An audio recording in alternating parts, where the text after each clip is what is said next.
रमण बिहारी लाल की जय जय श्री राधे श्याम। आइए, बहुत बढ़िया समय प्रातःकाल की वेला में हम सत्संग में भगवान की कथा में ध्यान देते हैं कि जीवन हमारा दिव्य बनता है। आइए उसी श्रृंखला में चले। कल आपने सुना था भगवान की बाल लीला में भगवान बालकृष्ण प्रभु को भगवान शंकर जी देखने आए भोले बाबा, और भोले बाबा इतना भगवान के दर्शन के लिए पापड़ बेलना पड़ा, लेकिन मैया इतना जल्दी दर्शन नहीं करा सकती, बड़े मुश्किल से दर्शन हुआ। भगवान का दर्शन ऐसे नहीं मिलता है जैसे भगवान का दर्शन मिल जाए। जब तक जन्म जन्मांतर का पूर्णोदय नहीं होता तो भगवान का दर्शन कैसे होगा।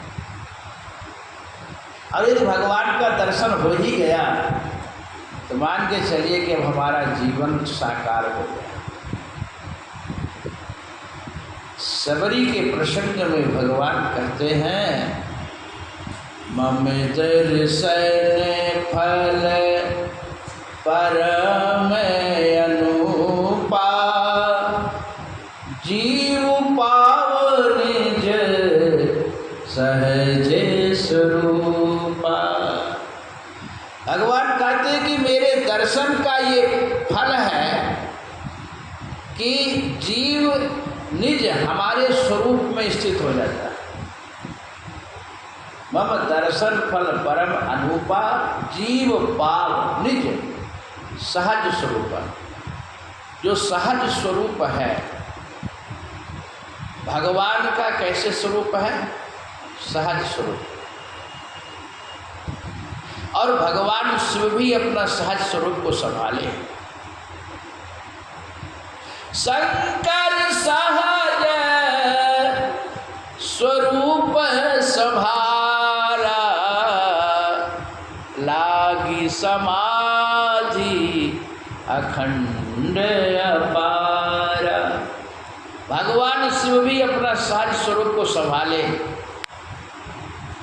और हम लोग अपने सहज स्वरूप को क्या करते हैं? क्रोध में डुबा देते हैं, काम क्रोध लोभ में भूल जाते हैं भगवान को। अब भगवान शंकर जी को तो क्रोध है। अब देखो, सती की बात नहीं मानी, अपनी पत्नी बात ना माने, समझाए से भी ना माने,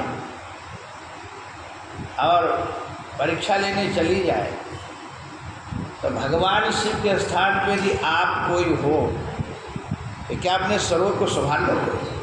बोलो, संभाल सकते हैं?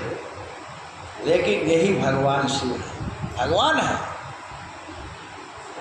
भगवान अपने स्वरूप को संभाले। आज हम क्रोध में पता नहीं क्या क्या लगता है कि सामने वाले को तो लगता है कि अगर छोड़ेंगे नहीं। जब क्रोध आता है ना, जब आप सामने वाला नहीं मिले तो अपने को मारने लगते हैं। आँख है तो मैं छोड़ूंगा नहीं, इसको मारूंगा। लेकिन शंकर जी से शिक्षा लो, सब भगवान शिव अपने समाधि में स्वरूप को संभाले।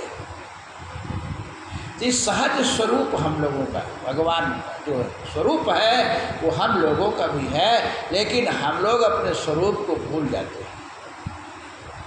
यही हम लोगों में बड़ी खामी है।